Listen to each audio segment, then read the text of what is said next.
స్రవంతి తెచ్చి రాయలసీమ రైతుల బీడు భూములనైతే తడిపింది నేనంటే నేనని అధికార ప్రతిపక్షాలు ఎవరికి వారు క్రెడిట్ కోసం పోరు చేస్తున్నారు. ఇక ఈ క్రెడిట్ కొట్లాటను చూసి కర్నూలు జిల్లా రైతులైతే నవ్వుకుంటున్నారు. క్రెడిట్ కొట్టేయడానికి ప్రయత్నిస్తున్న నేతలు కాలువలు త్రవ్వే అంశంలో అయితే ఎందుకు శ్రద్ధ చూపడం లేదని అడుగుతున్నారు. ఇక కాలువల కోసం భూమి కోల్పోతున్న రైతులకు పరిహారం ఇవ్వడంలో చొరవ చూపాలని అంటున్నారు. ఇక పరిహారం ఇవ్వకుండా కాలువలకు భూసేకరణ చేసిన ప్రభుత్వం తీరుపై రైతులు ఆందోళన చేశారంటే హంద్రీనీవా దుస్థితిని అర్థం చేసుకోవచ్చు. ఇక రైతులకు పరిహారం ఇచ్చి పూర్తి స్థాయిలో కాలువలు త్రవ్వి మిట్ట భూములైతే తడపాలని రైతులైతే కోరుతున్నారు.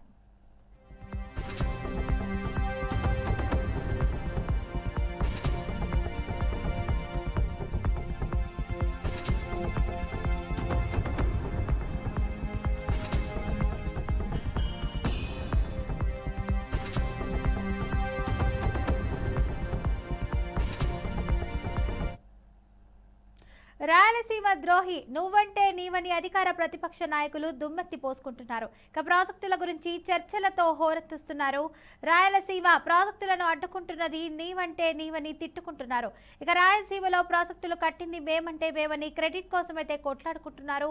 రాయలసీమలో ప్రాజెక్టులు ఎవరు మొదలు పెట్టారు, ఎవరు పూర్తి చేశారనే విషయం అయితే పక్కన పెడితే రాయలసీమలో అసంపూర్తిగా ఉన్న ప్రాజెక్టులను పూర్తి చేయాలని ఏళ్లుగా రైతు సంఘాలు డిమాండ్ చేస్తున్నాయి. ఇక ప్రభుత్వాలు మారుతున్నాయి కానీ హంద్రీనీవా సుజల స్రవంతి ఎత్తిపోతల పథకం రూపురేఖలైతే మాత్రమైతే మారడం లేదు.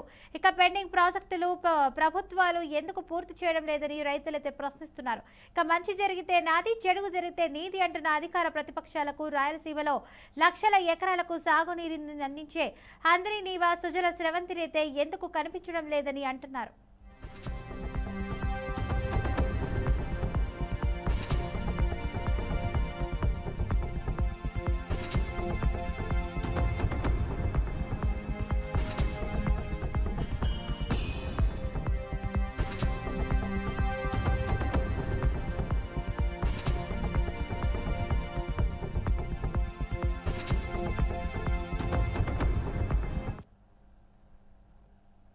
రాయలసీమ ప్రాంతం కరువును దృష్టిలో పెట్టుకుని ఆయా జిల్లాలకు సాగు త్రాగునీటిని అందించాలన్న లక్ష్యంతో హంద్రీనీవా సుజల స్రవంతి ప్రాజెక్టుకు దివంగత మాజీ ముఖ్యమంత్రి ఎన్టీ రామారావు రూపకల్పన చేశారు. శ్రీశైలం రిజర్వాయర్కు వరద నీటి ప్రవాహం కొనసాగుతున్న సమయంలో 30 టీఎంసీల నీటినైతే ఎత్తిపోసి కర్నూలు జిల్లాలో 80,000 ఎకరాలు, అనంతపురం జిల్లాలో అయితే 1,18,000 ఎకరాలకు సాగునీటితో పాటు 10 లక్షల మంది ప్రజలకు త్రాగునీరు అందించేటట్లు అయితే అప్పట్లో డిజైన్ చేశారు. ఇక ఈ ప్రాజెక్టును ఎన్టీఆర్ మొదలు పెడితే తర్వాత అధికారంలోకి వచ్చిన ప్రభుత్వాలు ప్రాజెక్టు పనులను కొనసాగించాయి. 2004లో అధికారంలోకి వచ్చిన వైఎస్ఆర్ ప్రభుత్వం ఈ ఎత్తిపోతల పథకానికి నిధులు కేటాయించి ప్రధాన కాలువ పనులను దాదాపుగా పూర్తి చేసింది. ఇక వైఎస్ఆర్ మరణం తర్వాత ముఖ్యమంత్రులు అయిన రోసయ్య, కిరణ్ కుమార్ రెడ్డిలు ప్రధాన కాలువలను అయితే పూర్తి చేయించారు. కిరణ్ కుమార్ రెడ్డి ముఖ్యమంత్రి హోదాలో అయితే 2012లో హంద్రీనీవాను ప్రారంభించారు. 2012లోనే అప్పటి సీనియర్ మంత్రి రఘువీరారెడ్డి హంద్రీనీవా కాలువపై అయితే పాదయాత్ర చేసి కాలువను రైతులకైతే అంకితం చేశాడు. ఇక రాష్ట్ర విభజన తర్వాత అధికారంలోకి వచ్చినటువంటి పార్టీలు హంద్రీనీవా ఎత్తిపోతల పథకాన్ని పూర్తిగా విస్మరించాయి. 2014 కంటే ముందు నిర్మించిన కాలువలు తప్ప కొత్త పనులు చేపట్టలేదు. అప్పుడు మల్యాల దగ్గర అయితే ప్రారంభమైనటువంటి ప్రధాన కాలువ అనంతపురం జిల్లా జీడిపల్లె వరకు అయితే 16 మీటర్ల పొడవు వరకు అయితే ఇక ఈ కాలువను త్రవ్వి ఆ ప్రధాన కాలువపై 8 పంపింగ్ స్టేషన్లు నిర్మించారు. ఇక ఒక్కొక్క పంపింగ్ స్టేషన్ వద్ద 12 పంపులు, 12 మోటార్లతో 8 పంపింగ్ స్టేషన్ల ద్వారా అయితే నీటిని ప్రధాన కాలువకు ఎత్తిపోస్తున్నారు.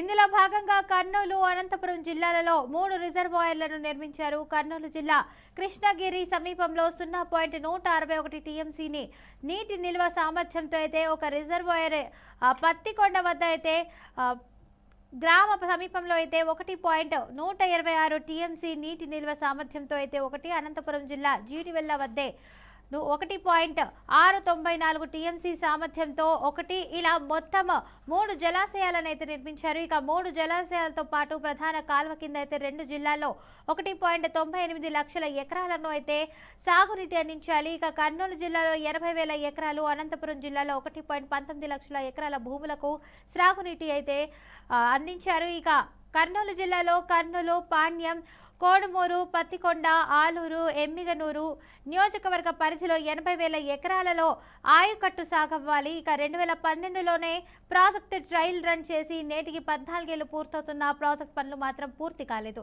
ఇక దీనివల్ల జిల్లాలో 80,000 ఎకరాల భూమికి సాగునీరు ఇవ్వాల్సి ఉన్న 30,000 ఎకరాలు మాత్రమే నీళ్లు అందిస్తున్నారు. మిగిలిన 50,000 ఎకరాలకు సాగునీటి అయితే అందించాలంటే పనులు పూర్తి కావాలి. చివరి దశ పనులైతే నిలిచిపోయాయి. ఇక దీంతో 50,000 ఎకరాల ఆయకట్టు ప్రశ్నార్థకమైంది. ఇక వైసీపీ ప్రభుత్వం వచ్చిన తర్వాత కూడా చివరి దశ పనులైతే పూర్తి అయ్యి రైతులకు సాగునీటి అందుతుందని అయితే రైతులు అనుకున్నారు. కానీ రైతులు అనుకున్నది ఒకటి, జరిగింది ఒకటి.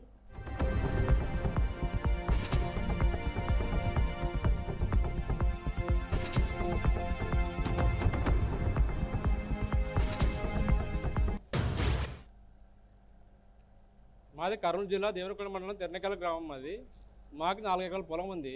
అందులో ఎకర పోయింది ల్యాండ్. దీనికి ముందునే నష్టపరిహారం తెలియకుండా భూమి కాలువలు తవ్వకుండా ముందునే భూమిని సచివాలయ అధికారులు దగ్గర పోతే సచివాలయంలో మీ భూమిని కట్ చేస్తాము, మీరు సంతకాలు పెట్టానంటే మేము దానికి ఒప్పుకోలేదు. దీనికి నిరసనగానే కర్నూలుకి వచ్చి కలెక్టర్ గారికి రిప్రజెంటేషన్ ఇచ్చాం. తర్వాత కంచె చేను వేస్తే కాచేది ఎవరు? ప్రభుత్వాలే ఇట్లా రైతులు మోసం చేస్తుంటే మేము ఎవరు చెప్పుకోవాలి గోడు? మా బాధలు ఎవరు చెప్పుకోవాలి చెప్పండి. అందుకే మేము మాకు ఎకరాకి 20 లక్షల రూపాయలు నష్టపరిహారం ప్రకటించి ప్రతి ఒక్కరికి ఒక ఉద్యోగం కల్పించాలని మేము కోరుతున్నాం. పంట పొలాల విషయంలో గవర్నమెంట్ రీపోలింగ్ చేస్తుంది, రీసర్వే చేస్తుంది. ఆ రీసర్వే సందర్భంగా ఆ పంట పొలాల విషయంలో వాళ్ళ అడంగల్లో ఉండే భూమిని వాళ్ళు సర్వే చేసినాడు, దాన్ని తీసేసి వాళ్ళకి నష్టపరిహారాలు ఇవ్వకుండా ఈరోజు నీ పొలము లేదంటనని దాంట్లో చూపెడుతుంటారు. దాంట్లో చూపెట్టినప్పుడు ఆ పొలము లేనప్పుడు వాళ్ళు ఎవరిని అడగాల? ఆ డబ్బులు గవర్నమెంట్ని ఎవరిని అడగాల? ఈరోజు వాళ్ళు తీసేసే లోపల మా డబ్బులు మాకిచ్చి తీసేసుకొని పంట పొలాలు తోగవలనని మేము విజ్ఞప్తి చేస్తున్నాం. మేము కాలువలు తవ్వడానికి వ్యతిరేకం కాదు, కాలువలు కావాల్సిందే మాకు ఖచ్చితంగా. కాలువలు ఉంటేనే రేపు నాడు మేము కూడా బతికేది. కాలువలు వద్దని మేము అనడం లేదు, కాలువలు తీసుకోండి. కానీ కాకపోతే మా పొలాలకి పరిహారం ఇచ్చి తీసుకొని లక్షణంగా దోగండి. అటువంటివి చేయకోకుండా మీరు ముందునే మా పట్టా పొలాల్లో మా సర్వే నంబర్లో పొలాల్ని తీసిపెట్టి మీరు అప్పుడే అయిపోయింది, మీ పొలం ఇంతే ఉంది అని చెప్తే మేము ఎవరికి చెప్పుకోవాలా? దానికోసమే కలెక్టర్ గారికి ఈ విన్నపము తెలియజేయడానికే ఈ సందర్భంగా అందరూ ధర్నా తలపెట్టి అందరూ కలెక్టర్ గారిని కోరుతున్నారు. రైట్, ఇదే అంశానికి సంబంధించి పూర్తి సమాచారాన్ని మా ప్రతినిధి బస్వరాజ్ అయితే అందిస్తారు. బస్వరాజ్, చెప్పండి, అప్డేట్స్ ఏంటి? Thank you Fatima. కర్నూలు జిల్లాకు సంబంధించి సాగునీటి ప్రాజెక్టుల విషయంలో రాజకీయ పార్టీలు అయితే డ్రామాలు ఆడుతున్నట్లు మనకు తెలుస్తా ఉంది. అంటే ఎవరికి వారు క్రెడిట్ కొట్టేసుకోవడానికి తమ ప్రయత్నం చేస్తున్నారా తప్ప క్షేత్రస్థాయిలో రైతాంగం యొక్క సమస్యలు ఏంటి, లేదా వాళ్ళు సాగునీటి కోసం పడుతున్న ఇబ్బందులు ఏంటి, అవి పరిశీలించి న్యాయం చేయాలనే ఆలోచన ఏ ఒక్క రాజకీయ నాయకుడికి లేనట్లు మనకు తెలుస్తా ఉంది. కేవలం ఏదైతే మా హయాంలో జరిగింది, మేము శంకుస్థాపన చేశాం, మేము పునాదులు వేశామని గొప్పలు చెప్పుకుంటున్నారే తప్ప వాస్తవంగా రైతాంగానికి చేసిన మేలైతే ఏం కనిపించట్లేదు. ప్రధానంగా ఏదైతే హంద్రి నివాస్ సుజల స్రవంతికి సంబంధించి కర్నూలు జిల్లాలోని ఏదైతే పత్తికొండ, దేవునికొండకు సంబంధించి ఒక 50 ఎకరాలలో సాగునీరు అందాల్సి ఉంది. మరి అయితే ఇప్పటికీ కూడా అందని పరిస్థితులు మనం చూస్తున్నాం. హంద్రి నివాస్ సుజల స్రవంతి బునాగ్రాయపడి కొన్ని ఏళ్ళు అవుతున్నా ఈ రోజుకి సాగునీరు అందట్లేదు.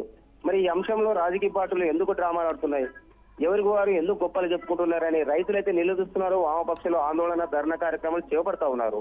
ప్రధానంగా ఏదైతే శ్రీశైలానికి వరద ముంచెత్తినప్పుడు అంటే ఏదైతే బ్యాక్ వాటర్ ని 30 టీఎంసీలు మల్యాల ద్వారా మళ్లించుకొని అనంతపురం, కర్నూలు జిల్లాలకు మేలు చేయాలని సుమారు ఒక 2 లక్షల ఎకరాలకి సాగునీరు అందించాలి. అలాగే 10 లక్షల ఎకరాల్లో ప్రజలకు సాగునీరు కూడా ఇవ్వాలని ఒక ఉద్దేశంతో ఈ హంద్రి నివాస్ సుజల స్రవంతి ఏదైతే దానికి ఎత్తిపోతల పథకానికి పునాది రాయబడింది అప్పట్లో. మరి అయితే ఆ దిశగా ఇప్పుడు క్షేత్రస్థాయిలో పనులు జరిగినట్లు లేదా చర్యలు తీసుకున్నట్లు కనిపించట్లే. కర్నూలు జిల్లాలో 80,000 ఎకరాలు, అనంతపురం జిల్లాలో 1,20,000 ఎకరాలకు సాగునీరు అందాలి. కాబట్టి ఇప్పుడు ప్రధానంగా ఏదైతే దేవరకొండ, పచ్చకొండ రైతులు కోరుతున్నది అంటే సాగునీరు అందించడానికి పంట కాలువలు తీస్తా ఉన్నారు. బట్ పంట కాలువలు తీసే క్రమంలో రైతుల నుంచి భూములు అంటే చెప్పపెట్టగా లేదా ఆమోదం లేకుండానే తీసేసుకుంటుంది ప్రభుత్వం. ఈ వైఖరి విడనాడాలి. రైతులతో మాట్లాడి వాళ్ళకి ఎకరానికి 20 లక్షలు పరిహారం అందించి కాలువలు తవ్వించాలి. అదేవిధంగా ఏదైతే 50,000 ఎకరాలు అంటే పచ్చకొండలో 15,000 ఎకరాలు, దేవరకొండలో 45,000 ఎకరాలకు అంటే ఆ దిశగా సాగునీరు అందించే విధంగా చర్యలు తీసుకోవాలని రైతులు డిమాండ్ చేస్తున్న పరిస్థితి మనకు కనిపిస్తా ఉంది. Fatima, right, thank you Basavaraj for the update.